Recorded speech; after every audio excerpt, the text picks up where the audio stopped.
Hello everyone, this is John from RPGs and More, and in today's episode I'd like to talk with you about a topic that I think is really neat, and I don't believe I have mentioned it before, at least not in detail, and that is money, or more specifically, coins.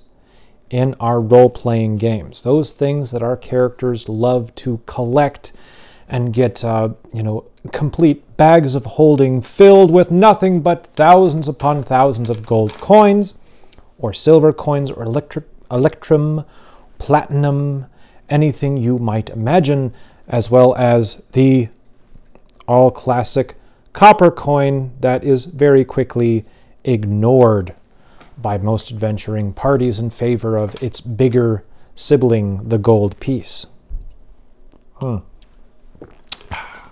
So, why do I want to talk about coins? Because I feel that coinage in a role-playing game is something that is very often hand-waved. A gold piece is a gold piece is a gold piece, and everyone kind of assumes that the gold piece is going to be the standard by which we establish our world. Most of the time when you get treasure, or this holds true from the beginning of original Dungeons & Dragons up till now, your starting treasure is always defined as an amount of gold pieces. And most often treasure is distributed in the form of gold pieces, with also categories for silver and copper pieces. But most of the time adventurers will find ways to translate those also into gold pieces as quickly as possible, because the gold piece is the measuring stick by which all other treasures are judged. Which essentially establishes, in our minds at least, that the RPG, the fantasy worlds that we often play in, operate on something of a gold standard, or where the gold piece is standard. I would like to offer a challenge to that, not necessarily saying that that's not correct for our experiences. I think it is correct for our experiences. I think that is what our worlds often work under. I would like to offer the challenge that perhaps we, as a group, might want to consider doing something a little bit different. Some role-playing systems that I have been reading recently have started talking about treasure in the form of copper pieces instead, and they talk about a more copper standard. Others use a silver standard. I've noticed that coming up around more recently. I think that's a good thing, both of those, because the one thing that I have learned through my read of books about history is that more often than not, the standard historical documents talk about people paying for things with silver and copper. Gold, as a means of payment for goods and services, is almost never mentioned until you get to the really high levels like dukes, earls, very wealthy barons, and royalty. And even then, the silver coin still retained much of its potency and prominence. And I think that if we were to think critically about the worlds that we create based upon, I'm going to use the example of 5th edition D&D, we would realize that the books actually support not using gold all the time. And what I think is going on is that we have artificially inflated the economy of our fantasy worlds because we start assuming the gold piece to be the standard instead of paying attention to what things cost in our books. Now, what you can do, what I challenge everyone to do, not in a mean way, I want you to understand, this is more of a friendly, like, hey, go try the thing, kind of challenge. Okay, there's no like meanness, there's no antagonism here. I want you to think about this and open up the rule book for whatever system you're playing, whatever edition of any system, and look at how much a meal at an inn costs. Not how much food costs, but just how much a meal at an inn costs. How much does it cost to have an ale at an inn?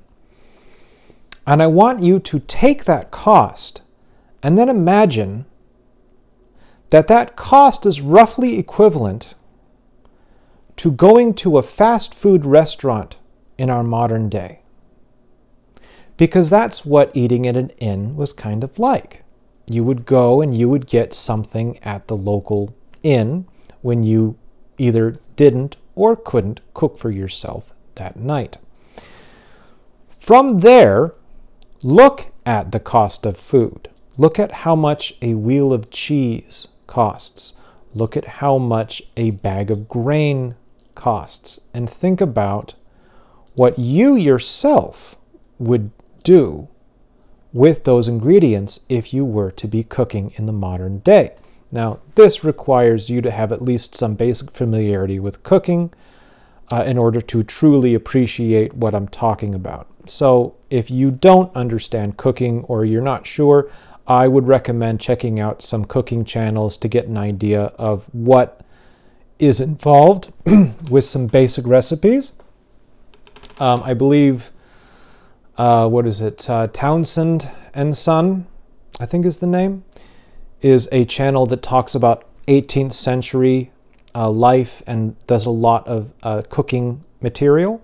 And they're a great channel to just give you some ideas of what the basics were at. And because a lot of that kind of cooking, of you making a very basic bread over a campfire, or how do you take a piece of heavily salted pork and make it edible, that sort of thing is the kind of cooking that adventurers would tend to be doing in a medieval or fantasy setting, unless you had a magical spell in order to take the salt out of your pork and make it edible right away.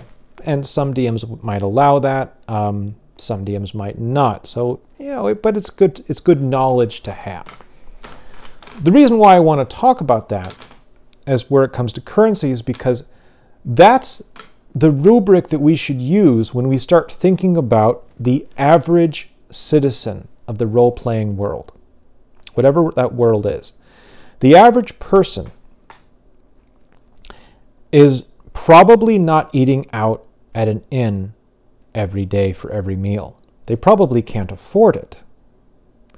The average person is not going to be drinking a gallon of ale every day. Well, some of them might. It depends on where you're at, because some people drink a lot of ale because ale was safe and water wasn't.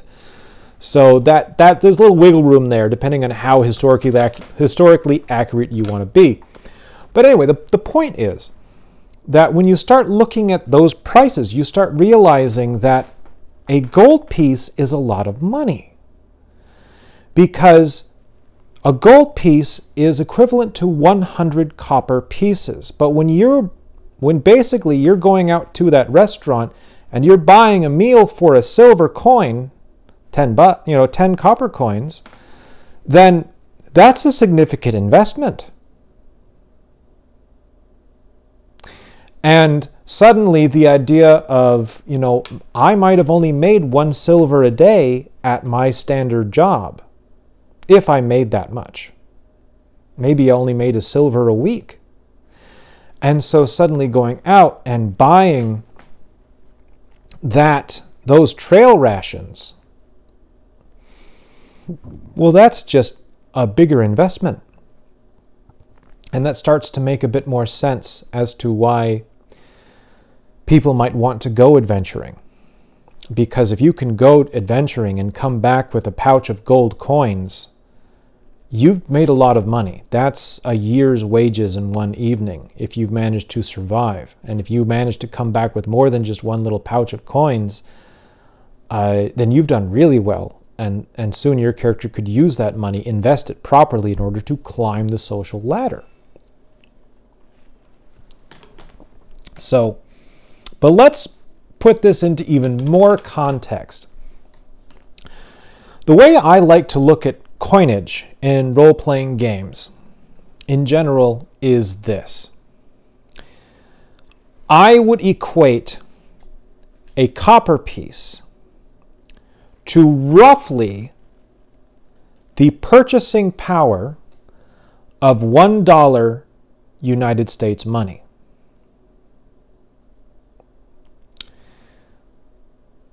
So, think about if you go to the dollar store and you can buy a bunch of things. Each one of those things is a copper piece. That's what those things are worth. The candles you get at the dollar store, those are probably about the same equivalent as the candles that you can buy for one copper piece in the equipment lists on your role-playing game. Okay? Once we've done that, that starts to put all those other prices into a context that we can then comprehend, that we can fathom. Because suddenly, those ales that you're buying at the tavern, well, you know, it's a couple of coppers, but you know, that's $5. That's a $5 drink. Are you sure you want to spend that $5 on one drink? I mean, you can, but are you sure if you are a little tight? It helps to put the money that our characters spend into context, and that's why I do it. So a silver piece at the equivalent of 10 coppers is basically a $10 bill. And a gold piece is a $100 bill. Now, this does not compare to the relative values of silver and gold in the medieval ages. This is not historical. So, you know, if you are looking for a purely historical mindset, you're not getting it here. This is just making equivalents for role-playing games to give the mind a little context in what that gold means and what economy can mean in a role-playing session. I am assuming that a lot of commerce is still going to happen with the gold piece because that's what we're all used to, and I'm not saying that we need to throw out that bathwater and the baby and all that stuff together. Let's not do that. Let's just contextualize it. All right, so silver coin, $10. Okay, so a very basic room in an inn might cost several silver coins, maybe as much as 8 or 9 silver coins. That's $80 or $90 for a stay at the inn. Now, that stay is going to include what? A cot, a chair, and that's it. Because most medieval inns, or even Renaissance inns, wouldn't offer more than that. And then you're also looking at the cost for staying in the common room of the inn, which meant that you might get a bench if you were lucky to rest on, or you were sleeping on the floor or the rushes, the good smelling straw that would be kind of strewn everywhere. You might be sleeping on that. If you had a sleeping bag in your backpack, you could throw it out, or a blanket, sorry, a bedroll. You could roll that out and lay that out on the floor, and then you'd have something to sleep on so you wouldn't get straw in your hair while you're doing it. And that would be the more economical way to stay. But even that would cost you several copper coins for the right to do that, because that costs the inn something. That costs them in fuel for the fire to keep people warm. That costs them in space because they then have to clean that space the next day, one would hope, in order to be able to open for business. So again, we're looking at the cost of things at inns and how expensive that can be, and putting that in the context of modern US coins. Now, if you are from, say, across the pond at Great Britain, you can say, well, then in your mind, you can declare that the gold coin is worth roughly the same as the current British pound, and then use that as a gauge for how you want to judge the value of items. I'm not saying everything has to be off the US dollar. That is not my point at all. So actually, I guess the copper coin would be the British pound. My apologies. The gold coin would be the equivalent of 100 pounds. So now let's continue this extrapolation, because then if you've got a sword that is valued at 10 gold coins, then that sword in modern US money, you could consider that being a $1,000 sword. Now imagine the kind of sword that you could buy in our world for $1,000. That's the basic $10 sword that they're selling. So put that in that kind of a context. These are not cheap factory pressed weapons that are available for like $100 off of any website that you want to look at, or maybe sometimes $200 or $300. Those are the cheaper weapons that are made available because of modern manufacturing capabilities. But the average medieval sword is handmade. Thus, 10 gold pieces minimum in value and $1,000 in modern day money. That kind of puts that into an interesting context, and it makes you wonder about all those abandoned weapons that you kind of left behind and their value, not just as a weapon, but also monetarily. And when we start looking at things in that light and thinking about things with that value, then suddenly we can start seeing a world where the economy makes sense, where finding 1,000 gold pieces in a treasure chest just seems odd, because who would put that there? Why in the world would a group of hobgoblins or goblins or whatever start collecting that many gold coins and keep it stored in a chest? They wouldn't, would they? If they had that much liquid capital available, wouldn't they look to spend it on something? Wouldn't they have done something with it? Maybe they were waiting to do something with it. They weren't just holding on to, 1,000 gold coins because they were waiting for some adventurer to come and take it from them. No. All right. Now, how can this work in your world to make it a little more interesting? Because let's be honest, the vast majority of players, they really aren't going to care about where your gold comes from or the value of the gold. They just want to collect gold because gold is cool. And I get that. And I'm not attacking gold is cool, because gold is cool. Gold is cool in the modern world, in our world. Gold is cool in medieval world. That's one of the reasons why we love gold coins, because gold is a precious metal and we all recognize it and understand it. It's a common thing.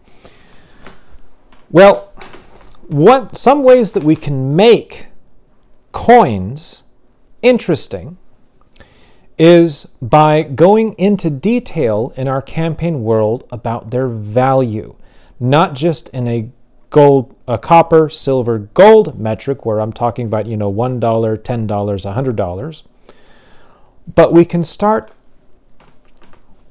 changing how gold coins or silver coins or copper coins operate depending on where they come from. In our modern day, or in our world, coins from different nations are worth different amounts, partially due to what that nation has backing behind that coin, and also due to what metals have been put into the creation of that coin. This is something that has existed in our past as well, and has been the basis for many adventures and misadventures all throughout history. So, how can we use that in our fantasy games? One of the best ways you can use it is assign different coinage or different values to the coinage from different nations. So you can have one nation that maybe is the nation that your characters are mostly from. And that one can use the kind of standard, I'm going to put that in air quotes, that we have come to expect in copper, silver, gold of $1, $10, $100 in value. And then maybe a neighboring nation, maybe they change it up slightly. Maybe all they've done, like their copper and their gold coins are more or less roughly the same in value, but their silver coins are larger, or their silver coins are more pure. And so their silver coins are actually worth $20 instead of $10, or $25. And then you can say, so you got $1, $25, and then $100 for a gold coin. Now, what that does is it kind of takes the US system of penny, quarter, dollar, and applies it to a fantasy world where the penny is worth the equivalent of a dollar. Now, again, this is a way to contextualize things in a sense that we are then able to more easily relate to it on a personal level. So I can actually imagine what $100 is in my own currency, and so a gold coin that's worth $100 makes more sense. Same with a silver coin worth $25, even though that's kind of the equivalent of a quarter in like U.S. currency. It would also be, basically a silver coin that's worth $25. That's pretty cool. Or a silver coin worth $20, so that silver coin is the equivalent of a $20 bill. So when you go out for a night on the town and you start plopping down silvers, that's the equivalent of going for a night on the town and, showing a wad of 20s. Which I don't recommend anyone do, by the way. Please, to keep yourself safe, don't flash money around, because that just makes you a target. Oh my gosh. All right. So we're talking about varying the value of coins. That nation's silver coins suddenly become more valuable, which means that more merchants are going to want to deal in those coins, maybe, because they can carry more value with less weight. And suddenly then the question comes like, oh, you got a pouch of silver coins. And the players are going to ask you, which country do they come from? And they've just become a little more immersed in your world, just a little bit. And you can do the same thing with other coins. Another nation maybe has a gold coin that's just a bit larger, has a cool design on it. You can play with coin designs. And that coin is worth 2 gold coins in another nation because it's larger, it's more intricate. Or that nation is more powerful. They have more of an economic base. And so suddenly then they're asking, well, what about this? And now let's also examine those ancient treasure hoards, where you're going to find those copper coins, those gold coins in those ancient treasure hoards. Well, how will they translate into the modern currency? Because it's an abandoned currency. It's worth its weight in whatever precious metal that is. So a bag of copper coins taken out of a tomb that's over 1,000 years old is not worth the same amount as a bag of copper coins newly minted in your present kingdom. They shouldn't be. They really shouldn't. What if instead we started taking those coins and those treasures and using them as a treasure in and of themselves? The copper coins could be a collector's item. People might want to collect coins from that ancient empire or that particular dynasty. Because remember, a lot of places are going to have the face of whoever was the ruler at the time on it, and maybe a year, and maybe a mark showing where it was minted. And so you can use all that information to make your coinage more complex, to make like that bag of copper coins. Yes, your players could just go to a bank and dump it and get whatever its weight in copper is worth. They can absolutely do that. Or they could try to find a collector, a coin collector, who might be interested in these coins and learn more about the coinage. And talking with that collector might lead them to another adventure, because now they've talked to the collector, but then the collector is going to introduce them to a buyer. Because maybe the collector is just the person of knowledge, the person who knows about coins. So they connect them to a buyer who's then willing to buy those coins or assess those coins. And suddenly, and the idea here being, they're going to get more money, more in their modern day currency for these coins than what the coins are worth with their base metal value. So you have to give them that kind of a reward for it. You can't just have them go through all of this and be like, they're just copper pieces, but now you know some lore. Players don't care, unfortunately. I wish they did. But most players really don't care about your lore. They just want a reward. Give me money. So give them something for it. If they're going to go through the rigmarole to learn about your world, give them a reward for it. And have that collector buy those coins, have them be worth something. And have the adventure be worth the effort. But at the same time, it's really cool to do that.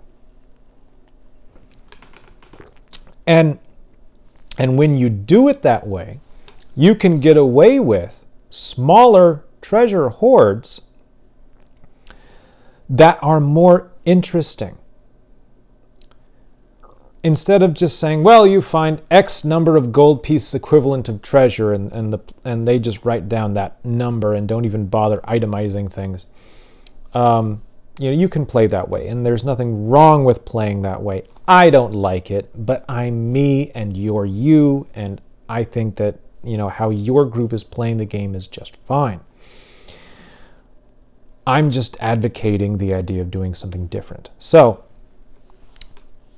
all of this has been a nice long ramble, and I appreciate you sticking around for as much of it as you have. I'm going to try to wrap it up here before I ramble on even further, because Lord knows I could. To sum things up, coins, whether they are the ubiquitous gold piece, the ever-present silver piece, or the oft ignored and degraded copper piece, are and ought to be integral to the economies of the worlds that we create and that we play in. And I think it behooves us, both as players and as game masters, to truly pay attention to and put in context the value of those coins so that they start to make sense. When you receive 1,000 gold pieces, suddenly that 1,000 gold pieces is equivalent of $100,000. And how would your character feel if someone just gave them, or they just came across a chest filled with $100,000? How would you feel? Think about that. Maybe use it. Maybe don't. It's up to you. It's all just fun and good thought process and good thought practice as we attempt to find ways to broaden our experiences and our expectations in role-playing games. Thank you so much for stopping by. I hope you all have a wonderful day. If you enjoyed this video, please leave a like, maybe comment down below, let me know what you liked about the video. If you didn't enjoy the video, I would appreciate you letting me know if there's something that you could be improved. Perhaps you'd like a shorter video, or perhaps you would like more detail on particular things. If you would like a follow-up on a particular idea that I have brought up here, let me know and I can look into doing that at some point in time. Thank you all so very much for stopping by once more, and I hope you all have a wonderful day. Peace be with you. Bye-bye.